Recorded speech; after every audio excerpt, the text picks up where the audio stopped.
Good morning and good afternoon to everyone joining our webinar today. My name's Colin Campbell. I'm the VP of Marketing at GAN Integrity, and I'm delighted to be hosting this webinar. And we've got an exciting topic on navigating third-party risk in the Middle East and really exploring the best practices for proactive compliance in the region. Just a couple of housekeeping things before we get started. Everyone will receive a recorded version of the webinar via email after the conclusion. We really would like and encourage everyone to participate in the chat feature, so please use the chat feature in the GoToWebinar user experience to ask us questions. And then we have added a couple of handouts and resources that we believe you will find really useful. So let's get started, and I am delighted to be joined by Louay Assadi from Careem. So Louay, why don't you introduce yourself to everyone on the call? Absolutely. Good evening from where I am in Amman, Jordan. I know you have international viewers, so good morning. Nice to meet you, everyone. Assalamu alaikum, as we say in Arabic.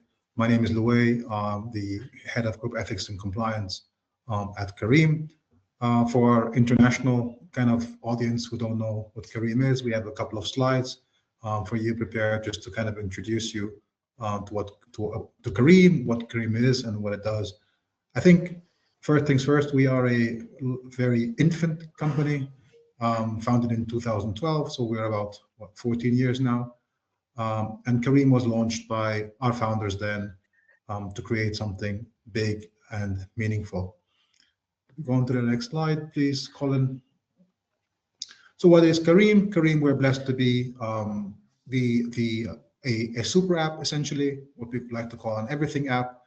And we're blessed to have an incredible platform that creates the opportunity for huge impact within the region.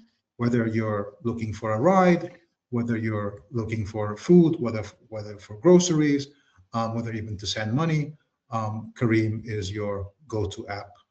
It's one of the leading regional apps in the region, and has also a very rich history, and I believe also a prominent future to come as well. Our mission has always been to simplify and improve the lives of people and build an awesome organization that inspires. Next slide, please.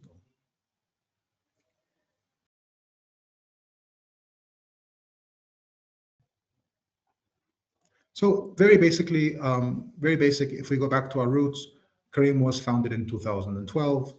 And then by the 2013-19, this was available in around 12 to 15 markets, stemming all the way from Morocco to Pakistan. So you can imagine it's an incredibly diverse market with lots of challenges. And I think one of the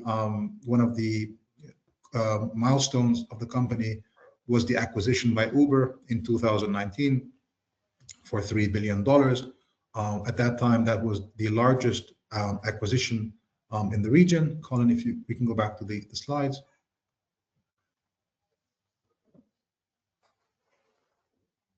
That was the biggest acquisition in the region within the fintech space.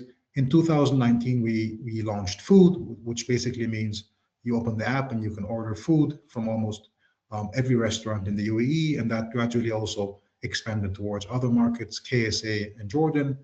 2020, we launched our own independent grocery business, order your own groceries, and our proposition for that is quick, meaning we will ensure that your groceries go to where you are as quickly as possible. In 2021, we launched our loyalty program, Careem Plus, and in 2022, we launched Careem Pay, which is our remittance business. And in 2023, yet another milestone where there was the investment by EAND. For those of you who don't know what EAND is one of the world's largest telecoms, certainly a telecom giant here in the Middle East. And here we are today with the leading everything app across the region. So just at a high level, this is kind of what you'll see in some of our markets when you open the app, mobility, whether you need a car or a taxi or a bike, Careem is your place. We also have various other services such as home cleaning, laundry, spa, etc., car rentals. delivery of, whether it's food, groceries, etc.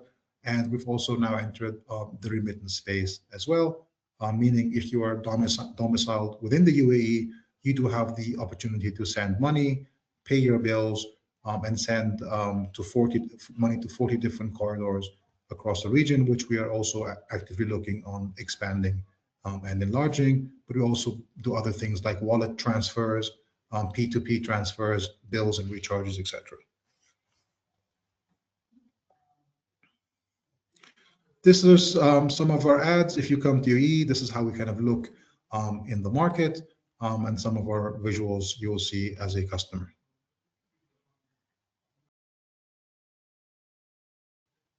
Thank you, Louay. I love that overview of Careem and the company. And when we think about, sort of third-party risk management, you're touching a lot of different services, whether it's, payment services to the ride hailing to food. And as we were preparing for our webinar today in our fireside chat, I think we came up with some really good kind of learning objectives and an agenda to think about, how do you think about strengthening, governance and ethics programs within that third party and supply chain, gaining that visibility into third party risk and some of the nuances of navigating through the Middle East as a region, thinking about early warning signals and then using technology to turn that uncertainty into resilience. And so I wanted to kind of open up and kind of think about the questions that we were framing in preparation for today's webinar, and start really at the kind of the landscape, and then think about resilience and reputation. And I think my first question is, how has third-party risk and the landscape changed over the last few years, and what's fundamentally different today when you think about managing this risk in region? Yeah, thank you, Colin. It's a great question to kind of break the ice and open up. And I think let me start off by saying I think the Middle East is an incredibly diverse geography. There are 500 million people living here, all the way from Morocco to Pakistan, and there have been some, noteworthy changes in the overall third-party landscape, right? So I think if we kind of look back, kind of over the past decade, 5 years, etc., I think COVID was a notable development where that really changed the way we look at third parties and things like vulnerability, etc. And that really triggered many companies to kind of start factoring in a plan A and plan B. What happens if my supply chain is impaired or I have this vulnerability? But I think, with specific reference to the Middle East, there are a number of geopolitical kind of concerns that kind of materialized. I think the most notable ones are, for example, the maritime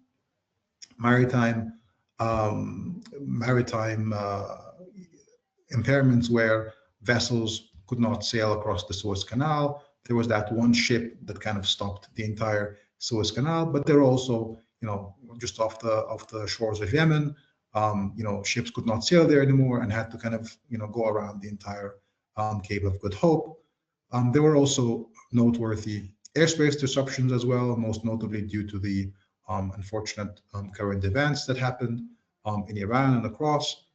So that led to a notable shift in kind of the third parties and the value chain. Similarly, we had sanctions complexities as well, supply chain vulnerabilities, disruptions across, but also noteworthy is the changes in the regulatory landscape as well, right? So new laws being introduced, such as ESG, privacy, data governance, etc. And I think the combination of like the macro environment as well as the regulatory environment has had a notable shift on the third-party landscape altogether. I think if we look at kind of the regional, some of the government's regional priorities of attracting foreign investment, multinationals moving here, some head offices moving their corporate offices here, attracting the best talented, coupled with the regional change in landscape and the macroeconomic factors, it's very clear that there's been a shift in the third-party landscape, right? And what I've witnessed is the companies are increasingly focusing on shared values with their third-party providers, moving away from kind of standard checks to a look at overall resilience and shared values. And I think a number of factors have really dominated in terms of importance when you look at kind of your overall third-party landscape. I think as a company, you want to ensure that your third parties share the same standards, for example, on regulatory compliance, on privacy, like think of things like sharing data, important aspects like ESG. Now, noteworthy, UAE government has really looked forward to the agenda of ESG, net zero emissions, plastic, etc. And you want to also ensure that your third parties are also following suit on this. And the importance of information security, that's also had a profound impact and strategic elevation. Understanding your third parties and very critically who their UBOs are, right? So there's a greater emphasis in understanding who your third parties are, their UBOs, and also the entire kind of sanctions landscape, as well as kind of the use of AI in kind of vetting and ensuring continuous oversight of your third-party landscape. Louay, you touched on something I think it was great, and you talked about, you and I were chatting before the webinar about what's caught compliance teams off guard. You touched on COVID, right? No one knew that was a thing, right? And it was going to come, and then there's things that are definitely outside our control, with the, maritime and things like that. You just mentioned AI, right? What's your perspective? AI has come over the last few years rapidly as a technology advancement. So how do you think about that in terms of your own thoughts around AI at Careem, but then how do you think compliance officers should think about that going forward in terms of governance and its use, particularly in a third-party context? That's really the golden question, Colin. Yeah. And I think there are two things, right? I think as a compliance officer, you have a duty to ensure ethical responsibility and ethical usage of AI, right? So you're the guy who's kind of in charge of ensuring that there's a AI ethical guidelines, that we use AI responsibly, that we don't share things like customer data, that we have an enterprise account that we're using, etc., etc. Simultaneously, as a compliance officer, you also need to ensure, with regards to third parties, that your third parties share similar standards, right? So whether it's with AI, whether it's data governance, whether it's information security, whatever it is, you have that responsibility to vet those third parties and ensure that they stand up and share the same values. If you're outsourcing something to another vendor, or you're using those within your value chain, right, you ultimately have the responsibility to ensure that they adhere to local rules and regulations, specifically within AI and other regulations. That's a very valuable point there. And I think, when we were talking about, regulations and AI and ESG, and, you and I were talking prior to the webinar about the Middle East, right? I think a lot of people sometimes think of the Middle East as just it's one place, like Europe is 28, 30 countries. How do you think people should approach and think about those nuances? It's multiple countries, different regulations, so how do you kind of think about that in terms of what compliance officers should do when they're coming into that market or operating in that market around third-party risk? I think that's another phenomenal question, Colin. I think compliance officers or companies coming in to this region should adopt a open mindset. I think the US, one state, has a very complicated yet has one kind of regulatory framework, right? And the same with the EU, right? They're although they embody 22, 25 markets, there are EU regulations and directives, etc. Assuming that the Middle East is one country, I think is the biggest mistake multinationals can do, right? And that's number one. And then the second thing is assuming that because you have a sound framework coming from abroad is another, bad practice, right? I think recognizing the diversity and the richness of this culture, right? Understanding that 500 million people live in 22 different countries within the Middle East. That's excluding Turkey, that's excluding Iran, that's excluding Pakistan, right? Right. So coming in here with an approach where kind of a one-size-fits approach will not work here. I think what companies wanting to be successful with their TPRM strategy is understanding that every market in this region is different. Every market has its regulations. They need to be read carefully, addressed within the framework. And I think what a compliance officer should do is clearly understand the nature of the business, right? Understand, who the third parties are, what they're doing, what kind of value they're adding, who their UBOs are, right? Ultimate beneficial owners, and also, perform some basic due diligence on reputational and hygiene matters. I think incorporating a risk-based due diligence on third parties is of the essence, right? Focusing the attention of the business on the third parties which are more important, right? These typically, in my opinion, include the ones where there is a M&A, where there is the data being shared, where there is valuable branding, right? Potential for reputational impact, representation in front of public officials, potential conflicts of interest.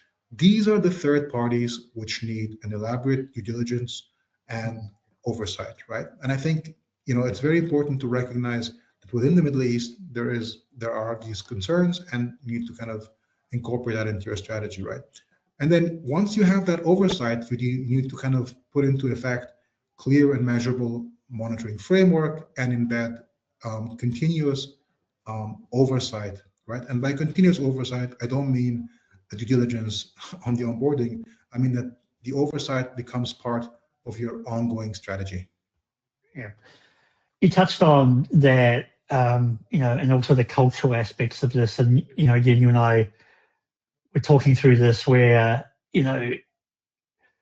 it's one thing, you do your due diligence on the third party, and it's fantastic, but there's also that internal risk signals, the conflicts, the gifts, and there are a lot of different cultural norms in the Middle East. And I wonder if you could touch on that in terms of that.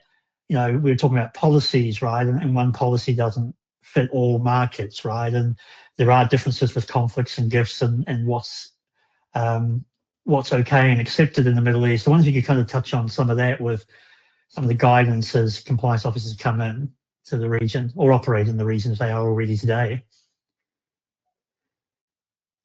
Yeah, I think Colin, understanding and appreciating that things are different here is important, right? I'll give you a couple of examples of where that matters. For example, one of the gold standards in privacy is GDPR. Assuming that because you're GDPR compliant, that you're going to be compliant here, is not necessarily always going to be true. There are lots of privacy regulations here, like the Saudi PDPL, and some of those will require data residency requirements. That's kind of number one. Number two, sanctions. While it's important to be sanctions compliant, not doing business with bad people, just being UN sanctions or OFAC or EU is not going to entirely be comprehensive enough, right? Local governments here have their sanctions lists, their criminal lists, and you want to also ensure that you are compliant to those lists, right? So these lists, they include politically exposed figures, adverse media, sanctioned individuals, etc., etc. And they might not be on the original on OFAC or whatever, right? So you want to be sure that you have this kind of local calibration within your program. Another interesting point is also while the culture is different, there are naturally bigger families here, sometimes tribal in nature. And I think with that, you kind of understand that sometimes business is done differently, either through referrals, word of mouth, etc. And with that, you kind of may want to think of revisiting your conflicts of interest policy. There's also we are kind of blessed in this region to work to be to have a culture of welcoming and a culture of giving, right? Well, that is great. It does also mean that you do need to have some excessive controls or additional controls on gifts and entertainment, right? So, and then to take that even further, having a unified threshold of maybe $50 might not always be the best approach, because Yeah. as we know, $50 in some markets is a lot of money, right? So these are a couple of examples where you kind of be mindful. I think the final takeaway column here is local language is absolutely king here, Mhm. right? And you need to be in a position where you speak Arabic, your local compliance officer, your legal team, they need to speak Arabic, right? And then you need to be in a position to actually have signed agreements in Arabic. Many third parties will only sign agreements in Arabic or in their local languages, right? Mhm. Or like a lingual agreement. And it's very important that you kind of, your compliance officer, your regulatory team has that capability in-house. Yeah. I think that's really valid points. Thank you for sharing that. I want to pivot to something else you mentioned, go back to that resilience that we talked about in terms of how you factor that into your third-party risk management program. You talked about, Red Sea crisis, regional airspace closures. How do you think about, moving third-party risk from just, as you mentioned, vetting and onboarding a vendor or a supplier to really ensuring that operational resilience is in place and you've got the right structure when a crisis hits? That's really a great question, Colin. I think whether it's the Red Sea crisis, where the ships had to kind of go around the Cape of Good Hope, whether it's the southern regional airspace, completely changing, right? Flight paths have basically turned into knots, right? We've also seen some border crossings close, et cetera, et cetera.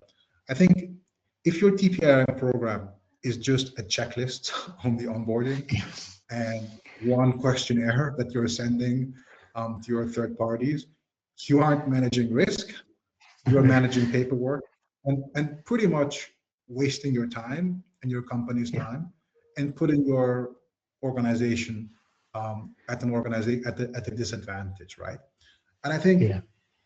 what companies have been doing now is kind of putting that away and focusing on organizational resilience, right?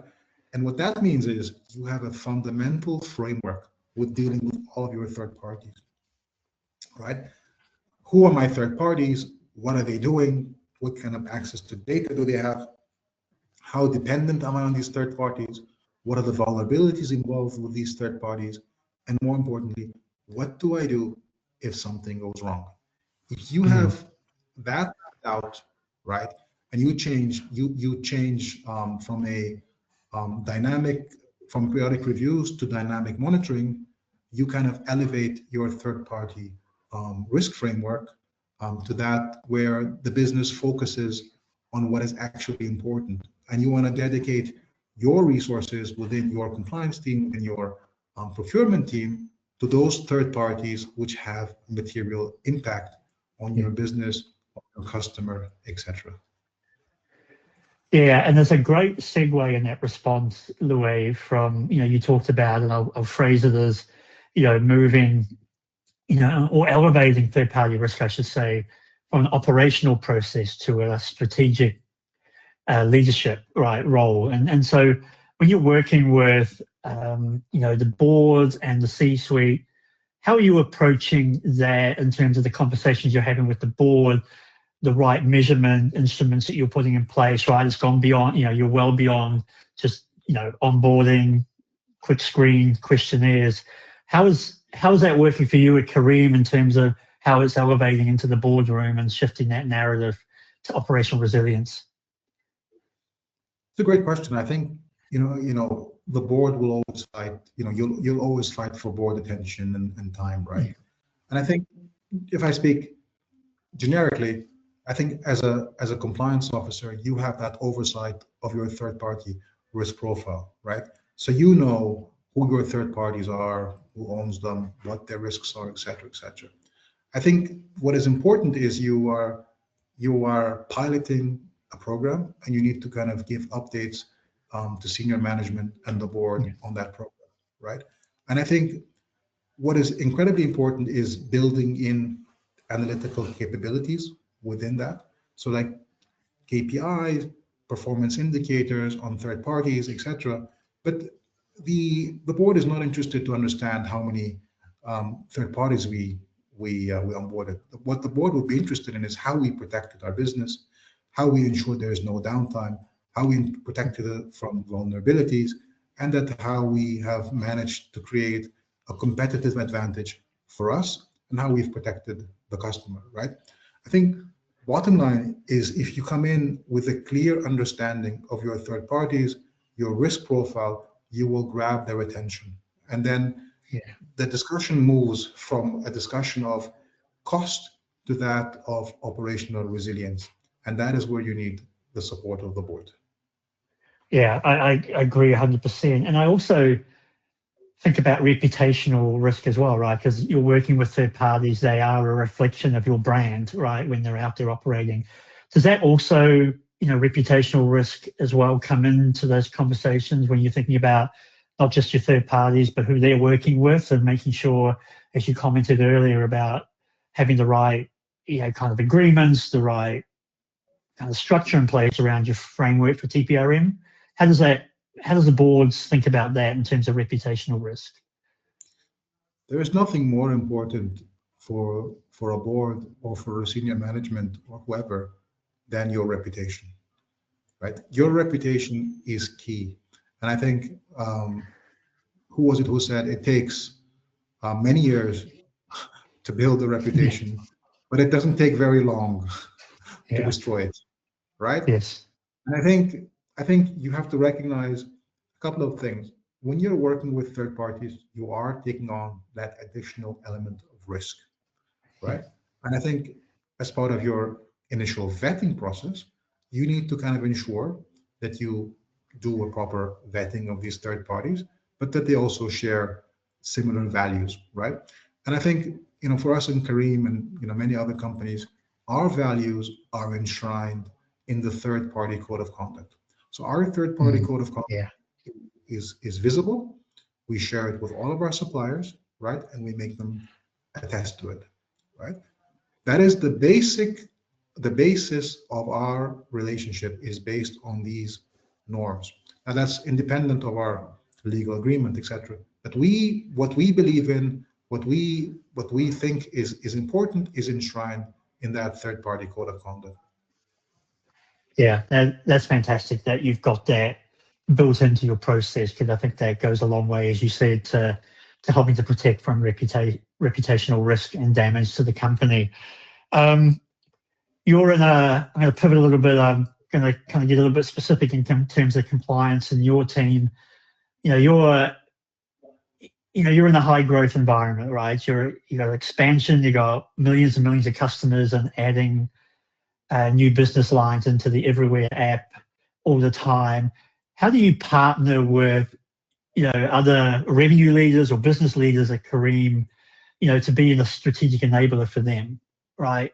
Through the management of the third parties. And I'd love to kind of get your thoughts on what that looks like in practice when you think about enabling your business partners. Absolutely. I think in the compliance team, we play a pivotal role enabling, the business. I think our first, at first and foremost, you need to really formulate a very clear third-party risk framework, right? A very solid third-party due diligence policy, right? And then that policy is communicated and trained towards Yeah. business leaders, right? And then you work on kind of that implementation, right? So you need to ensure that the wider business is aware of this framework and that they are trained to that framework, right? And then I think the discussion, I have is not about no, but is about how, Yeah. right? And if you kind of put your mindset in the how, right, you become that enabler, right? Now, as a compliance officer, you need to absolutely be firm. You need to take very hard calls. We will not do that, but at the same time, you need to be understanding of where the business is going and enable the business um, to get to that point. I think if you provide very clear visibility to senior management of what you're doing and why, this will trickle down to the rest of the business, and you will get the support of the rest of the company. And that is how you become an enabler, by understanding the Yeah. company, by supporting them, and by understanding why and how we can do it. Yeah. And I think that kind of starts to lean into with that approach that you said, right? The how, and then starting to think about how you execute at scale, right? When you're now managing thousands of kind of vendors, right? And so when I think about that and that segmentation at scale, how do you think organizations should think about risk segmentation? And what do you think are some of the big mistakes companies make as they're scaling, right? As their programs maturing, as they're scaling, as the business is growing? Love to get your thoughts on that. I think as every company scales, it has to kind of reassess, how it's looking at its third-party network. Right? So I think there are two things which you need to do. I think number one is identify risk, and the second is, leverage technology. By If I start with the first pillar on risk, I think the most dangerous way to segment risk is by the size of the invoice, right? I think Yeah. instead organizations must pivot to tiering, right? And what that Mm. means is we look at things like what is the third party doing and how important is this third party? What kind of access to data does it have, et cetera, et cetera. I think if you take an example of a boutique marketing firm which has access to customer data, that is infinitely more riskier than your operational kind of Yeah. vendors, right? And I think Yeah. the intention, what that means is you dedicate more attention towards those third parties which have a higher kind of risk profile. The second thing, which is kind of very important, is to leverage automation, right? So whatever it is, you should be utilizing kind of systems to scale, right? You cannot do Mm. everything hand. And what's very important is also to show that there is kind of an AI augmented ecosystem Mm. where technology is leveraged. There's a lot you can do by leveraging AI, but there's also things which yet have to be done manually, and those tasks need to be prioritized, and the other tasks need to kind of be done through leveraging AI technology, which is the ones which are lower risk. Yeah. Um, and on that, in terms of automation with tools like AI coming in, and I want to touch on this thing we had in the agenda around detecting early warning signs. How are you approaching that in terms of getting those early warning signals, right, before issues escalate out of control? What are some of the ways that you're doing it and some of the best practices that you see in region? So I think the best way to do it is by leveraging ongoing alerts, and by that I mean leveraging alerts based on adverse media, reputational concerns, but also leveraging kind of your safety and security teams and other kind of business intelligence teams to kind of understand um, developments and how things are changing. And I think what's also important, Colin, is to kind of avoid early like alert fatigue, Mm. right? And what I mean by that is, yes, you want to be a very risk-centric organization. You want to kind of receive alerts, but at the same time, you want to ensure that those alerts are valid, right? And they are, worthy of you reviewing them, right? So I think there are two ways, there are two things which you as a compliance officer need to understand and really do to ensure that um, monitoring alerts are calibrated. Number one is to understand what kind of data is going into the monitoring framework, right? And if you look at something like sanctions or like politically exposed persons, you'll find that a lot of the names and aliases of individuals or company might have a false positive link to a sanctioned individual or a politically exposed person, which means you have to really, feed more data into the tool, right? Which will, hopefully decrease the number of alerts. And at the same time, you need to kind of monitor, calibrate the tool and the system settings so that it decreases the amount of alerts and it gives you those alerts which are actually relevant for you, right? And by focusing on kind of these alerts is where you as a company understand, you prioritize that, these are the people, these are the reputational risks that we've come across, these are the risks we have, and you can have that kind of meaningful discussion with your business partners. Yeah, I think you're right. And I was kind of just thinking in my mind what you said before that, burying people under, 200 alerts, right, is not going to help you be an enabler for the business, right? And, those are really important that you think about that calibration, right, and that precisioning that you need to put into the alert system. And AI is going a long way to helping that, right, as it gets better and refining that precision. But as you touched on, the naming and how you're searching and what you're searching in, like the right databases are going to be key to get you out of that noise, right? Because you want the alerts that you have coming to be precise so you can act on them, right? So that's a critical thing. So touched on technology. Love to just get your thoughts from a technology point of view. What's your compliance officers, I should rather say, or capabilities prioritize when they're thinking about automating with technology their third-party risk program? That's another great question, and I think automation is amazing. We love it. It's helpful. When you come to think of a tool, it's like any tool. I think you really need to understand what the tool offers, right? How is this tool going to really add value?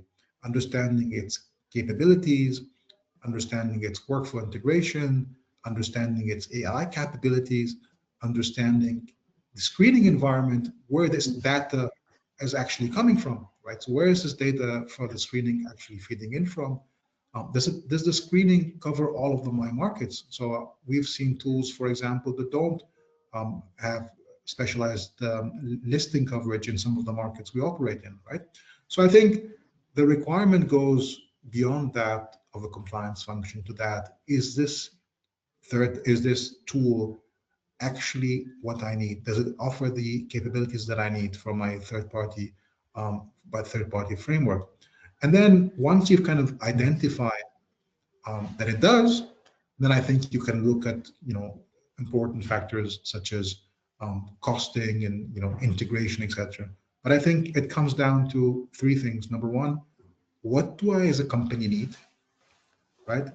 Then what am I actually looking for? Then does this tool actually give me what I need? And then the third thing is, what is it going to cost me and how am I going to implement it? And I think if you have kind of this sorted out, then you have your answer. I think there are some great tools out there, no doubt. There are tools which are less maybe internationally famous or known. I think there are some, if you look at the tools, there are some tools here in this region as well, which are also great. So I think there is no perfect tool for any company. Every company should kind of understand its requirements and then look at what there is in the market. And I would always encourage kind of to look into local tools that would provide this support as well, mainly because the support system is also on the ground, right? So sometimes we would have a support system which is somewhere internationally in a different time zone, 10 hours away, and when something goes wrong, it's difficult to kind of support. Whereas when you have a local support system in this region who speak your language, who understand, who understand your business, that could be a strategic asset to have. Yeah, that's fantastic advice. I appreciate that. So, conscious of the time, so let's kind of look forward, right? Let's look ahead, 3 to 5 years. What do you see as being the big kind of evolutions in third-party risk that you see not only at Careem, but within the region? And then kind of tagging on to that, how do you think compliance leaders, or what do you think compliance leaders, I should say, should do to adapt to that and get ready? That's a great question. Maybe a question for my mentor to also help me. But I think a couple of things. I think, number one, AI is here, and I think AI is here to stay, and it will shape a lot of how things will be done going forward, and kind of like a new operating system, right? Yeah. And it's going to, I think, redefine every stage of the vendor lifecycle, whether it's the way we run RFPs, whether it's the way we do diligence, whether it's the way we do our contracts, whether it's the way we onboard third parties. The flavor of the TPRM is definitely moving towards ever more automation, reducing the kind of the manual bureaucratic taste of it, right? So it's definitely going to become leaner, faster, and visible. I think the best advice I have, I think, for myself and for compliance officers, understand how AI is changing things, understand how AI can be leveraged within your organization, and how AI can give you a competitive advantage, right? And it's not just with regards to TPRM, it's with regards to all the AI, the compliance core work streams. I'm hoping as well, just as the AI will kind of, take off even more, I'm also equally hopeful that the Middle East will become a more stable region. And I think my best piece of advice is, as we transition, to kind of like an AI-led practice, I think stay curious, stay adaptive, but also stay human. That's kind of my Yeah, that's great advice. I've had a couple of questions, and it doesn't surprise me around AI, but I think one question that was sent in to me earlier was, given the regulatory landscape in the Middle East, like data sovereignty laws, how do you see AI kind of navigating cross-border vendor risks, right, in the region over the next few years, given its ubiquitous nature? So I think as we kind of, embrace AI, right, I think it's going to have a profound impact on the way we do things, the way we leverage it within the TPRM. And I think my best piece of advice is understand the domestic AI regulations where you're working, right? So leverage local counsel, understand the regulatory landscape for AI, understand what can be used, what cannot be used, what can be shared, and what cannot be shared externally, right? Yeah. And another question I had for you, just my own one. We talked a lot about AI, and you talked about stay human, right? And this, we use this phrase "human in the loop." And how do you see AI augmenting what we do today as compliance teams or third-party risk leaders? How do we keep that human in the loop, right?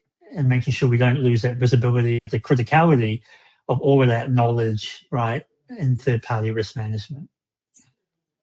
Well, I think AI will definitely support the compliance function and become an enabler. I think what we as compliance officers should do is ensure that the AI is giving us what we want it to do. Mm. Right? And I think it's staying ahead of the game and saying, hey, Yeah. can I rely on AI to perform an end-to-end third-party due diligence or a vendor onboarding, right? And if that's the case, I think it's upon us to say, hey, this went well. This we can probably leverage AI to do. But hey, these are some critical areas where we think that AI is not there yet, right? And I think that's where we kind of stay ahead and add value, right? And I think if we look back into our risk appetite for AI, it's important to embed AI, but I also think it's equally important to embed checks and balances into our AI framework. And what I understand is, yes, AI is super important, it's super efficient, but it's like any other technologies, it does also have risks. And I think we Yeah. need to be mindful that there are these risks, that it's Yeah. not a human, but it's augmented. And as compliance officers, we need to kind of ensure that we also embed that into our risk management process. Yeah. I think you answered this other question I had around what's the biggest mistake organizations make when trying to integrate AI into the current framework. You touched on a lot of that, right? And that human, that decisioning needs to be robust and solid, and the use of AI has to be defensible. I've heard often said, right? Because when regulators come and they want to audit or they want to look at your program, just because AI said it, if it's not defensible, right, it's not going to hold you in good stead with the regulators. So that's, you touched on that a little bit. Absolutely. I think Yeah, as a compliance officer, um, you know, not just because you'll be audited or because, a regulator might ask a question. I think the bottom line is AI, giving you something within your risk tolerance, right? Is AI trustable? Is it an mm, acting like an enabler? If you use a simple, sometimes chat box, it's going to give you some very odd answers, right? yeah, And what you don't want is these odd answers going to a customer or to a third party, and then well, what the hell is this? And I've seen personally examples of where an AI bot has actually physically sent me a message, and it just seems very outrageous, just out of the box.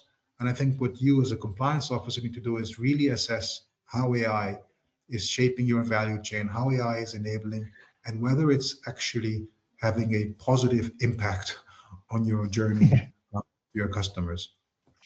yeah. No, that's a great response, great answer to that. Um, this is a big question, but and someone's asked, for a compliance leader, who's on our call, what's the day one action they should take, right? That's a big question, right? In terms of, is it cleaning data, upgrading tech stack, thinking about the team as organizations move into the Middle East or maturing their programs in the Middle East? What are some of the immediate things they should really just be thinking about? Maybe you've got some ideas or insights, Louay, on what they should be thinking about, as the priorities. I think there are a number of things. So if I would put myself in the shoes of a company wanting to move to the Middle East, I think first things first, I'd really want to get a feel of the regulatory environment where I would potentially want to operate in. So whether that's the UAE or Saudi or Pakistan or Morocco or wherever that might be, right? Is really to understand um, the regulatory and macro environment in that specific jurisdiction. I think once I understand that, then I can start formulating a compliance strategy. And that strategy might mean that I might to hire, establish a legal entity in this region, hire a local compliance officer, leverage legal counsel, and then start putting together a compliance framework for my entry to the business, a compliance framework for my employees, etc. I don't think there is a number one, like a P0 kind of obligation. I think one of the most important obligations is to understand, you know, how your services, how your product can be integrated within that market, i.e. with regards to the regulatory environment, how you obtain the license, then put together a end-to-end risk management, right? And then put together a governance framework for your employees, for your company. Yeah, that's great there. Another, I think, important question came in. You were talking earlier about dynamic monitoring, right, over periodic reviews. In the Middle East, what are the specific signals or data feeds that compliance leaders should be building into their TPRM framework? Is it geopolitical news, financial, or something more operational? Do you have any sort of thoughts on the types of signals they should be prioritizing? I think it's the composite of all of those. And I think on top of this, I think it's important is to look at adverse media, automated sanctions update, ESG monitoring, etc. I think the sanctions environment is very important, Colin, right? Understanding that it's actually very fluid.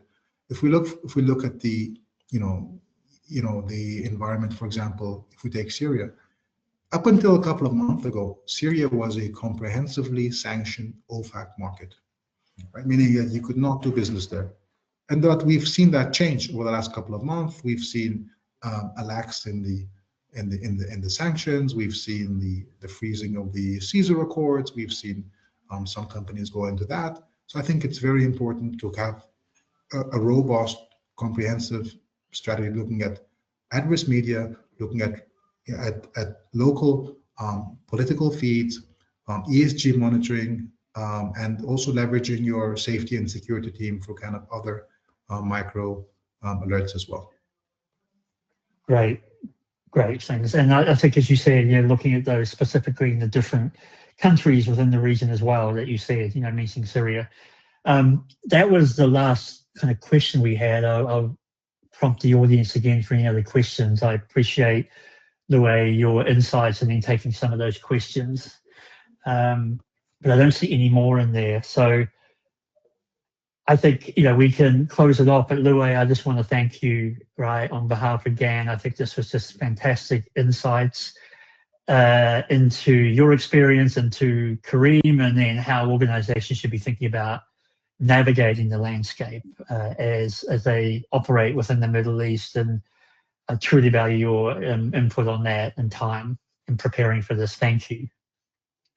Thank you, Colin, as well for this. Thank you for inviting me. It's been really a pleasure to kind of work on this with you. And to the audience, if there's anything you need, offline, I'm happy to kind of chat. And if there's any advice you need, also happy to kind of support there. And all my regards to the team at GAN Integrity for all the great work they do as well. So thank you for that. Thank you, everybody.